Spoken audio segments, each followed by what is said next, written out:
ሰላም ካብ ጎይታናን መድኃኒናን ኢየሱስ ክርስቶስ ናይቲ ዝሞተ ዝተሸንከረ ብሳልሰይቲ መዓልቲ ዝተንስአ ሰላሙ ይብዛሓልኩም እምበር ሕጂ ሒዘልኩም መጽ ዘለኹ ንሰሙነ ሕማማት ዝምልከት እዩ ክትከታተሉ ድማ ክሳዕ መወዳእታ ይዕድመኩም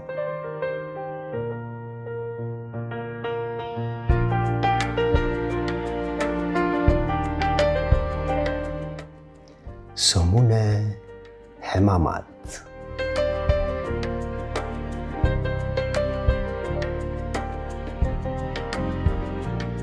እዚ ኣብ ሃገርና ብሕማማት ተባሂሉ ዝጽዋዕ ትርጉሙ እንታይ እዩ?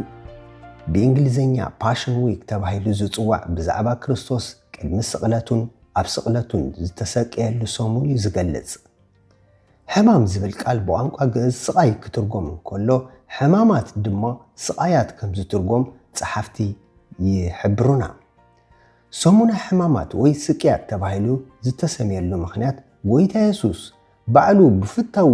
ናብ ናይ ምድሓን ደቂ ሰባት ዝኾነ ጨካን መስቀል ክሳቀይ ኣትወሉ ዝነበረ ሰሙን ስለ ዝኾነ እዩ። ጎይታና መድሓኒናን ኢየሱስ ክርስቶስ ድሕሪ ዕለተ ሆሳዕና እቲ ካብ ጸሓፍትን ፈሪሳውያንን ሰዓብቶምን ዝገጥሞ ዝነበረ ካብ ካልእ ግዜ ንላዕሊ በርቲዕዎ ነይሩ። እቲ ምኽንያት ድማ እቲ ቀንዲ ዕላምኡ ዝኾነ ምድሓን ደቂ ሰባት ሰዓቱ ኣዝዩ ቀሪቡ ስለ ዝነበረ እዩ። ኣብቲ ሰሙን ዘጋጠሞ ኩነታት ገለ ክንርኢ ክንፍትን ኢና።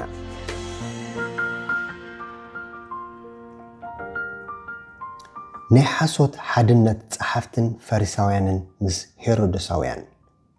እዞም ሕጊ ዝፈልጡ ሰባት ምስቶም ሕጊ ኣምላኽ ዘይፈልጡ ሄሮዶሳውያን ንምቅዋም ኢየሱስ ክርስቶስ ናይ ሓሶት ሓድነት ፈጢሮም ቆጠፋ ክረኽቡ በብወገኖም ሓደገኛ ዝኾነ ሕቶታት ሓቲቶሞ ንኹሎም ድማ ከከም ኣማጻጽኦም መሊስዎም ማቴዎስ 12 ካብ 15 ክሳብ 46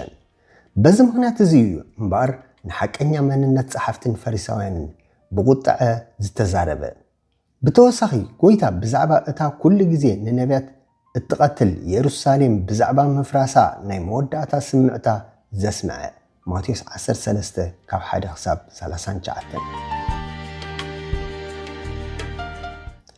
ውዕል ይሁዳ ኣስቆሮታዊ ምስ ዓበይቲ ኣይሁድ ንምትሓዝ ኢየሱስ ክርስቶስ ምስ ኢየሱስ ካብ መጀመርታ ግዜ ኣትሒዙ ዝተጓዓዘ ሰብ ከትሕዞ ዝስምዖ ቃንዛ ማዕረኽ ክንደይ ዓብዪ ምዃኑ እዩ ዘረድእ ማቴዎስ 26 ካብ 14 ክሳብ 16 ናይ መወዳእታ ድራር ምስ ደቂ መዛሙርቱ ኣብታ ምሸት ጎይታ ኣዝዩ ጉህዩ ነይሩ። ዝጓሃየሉ ቀንዲ ምኽንያት ብዛዕባ እቲ ዘትሓዞ ይሁዳን ብዛዕባ እቶም ብምኽንያት ምትሓዙ ፋሕ ዝበሉ ደቀ መዛሙርቱ ኣቐዲሙ ስለ ዝተረኣዮ እዩ። ብተወሳኺ ብዛዕባ ደሙን ስግኡን ብዛዕባ ሓድሽ ኪዳንን ገሊጹሎም።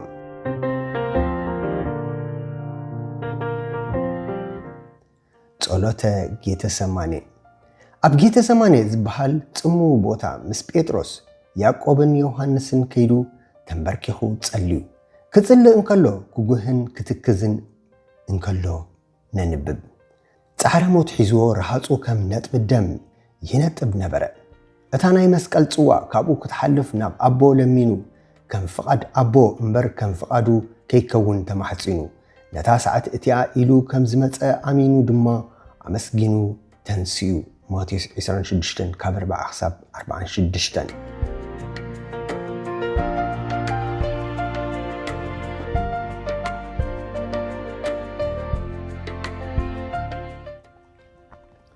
ሰዓት ምትሓዝ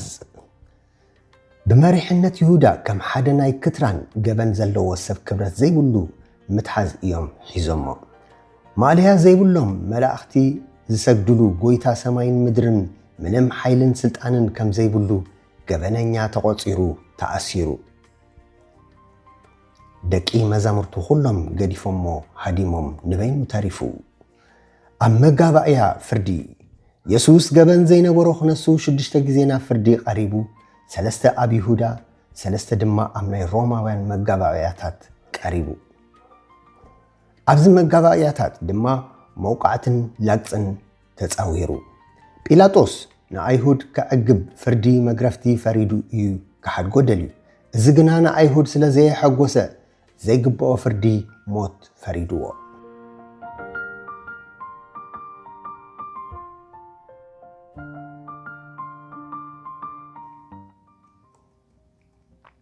ሄሮዶስ ጲላጦስን ዝነበሮም ጸልኢ ብምኽንያት ኢየሱስ ተፋቒሮም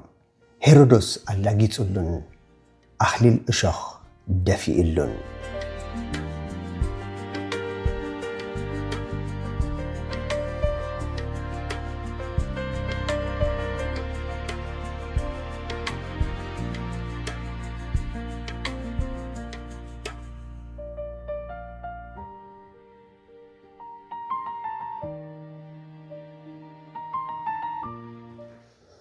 ስቕለቱ ድሕሪ ላግፂ ጸርፍን መውቃዕትን ጲላጦስና ንኣይሁድ ባህ ከብል ኣብ ክንዲ ነቲ ምንም ገበን ዘይነበሮ ኢየሱስ ዝፈትሕ ነቲ ብብዙሕ ገበን ተኣሲሩ ዝነበረ በርባን ፈትሓሎም ንኢየሱስ ድማ ልክዕ ከም ሓደ ካብ ከተርቲ ናይ ምስቃል ፍርዲ ተፈሪድዎ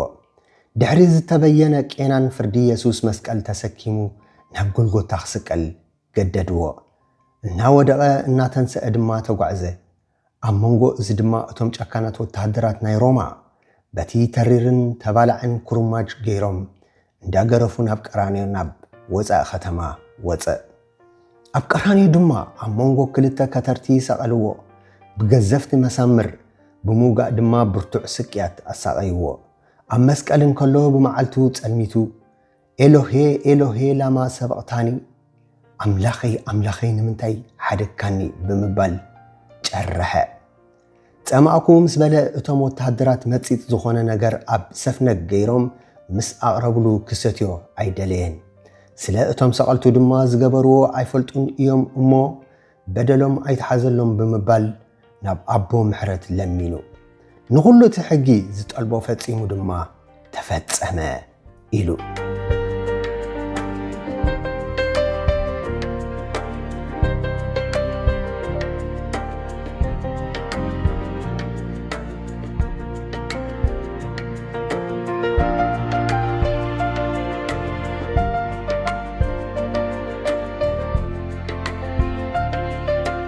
ዝኹሉ ምእንታይን ምእንታኹምን እዩ ሓጢአት ዘይገበረ ኣበሳ ዘይተረኽቦ እቲ ንሕና ክንሞቶ ዝግባአና ሞት ሞይቱ ሓጢአትና መርገምናን ኩነኔናን ወሲዱ ጨካን ሞት ሞይቱ ዘይግብኦ ሞት ብምሟት ዘይግባአና ህይወት ከም እንረክብ ገይሩ ምስ ኣምላኽ ብኡ ተዓሪቕናን ቀሪብናን ትንቢት ኢሳያስ 53 እግዚአብሔር ይባርኽኩም እዚ ንሕማማት መልኪትና ዘቕረብናዮ ገለ ዝጠቕመኩም ነገር ረኺብኩም ክትኮኑ ተስፋ ንገብር ኣምላኽ ይባርኽኩም ሻሎም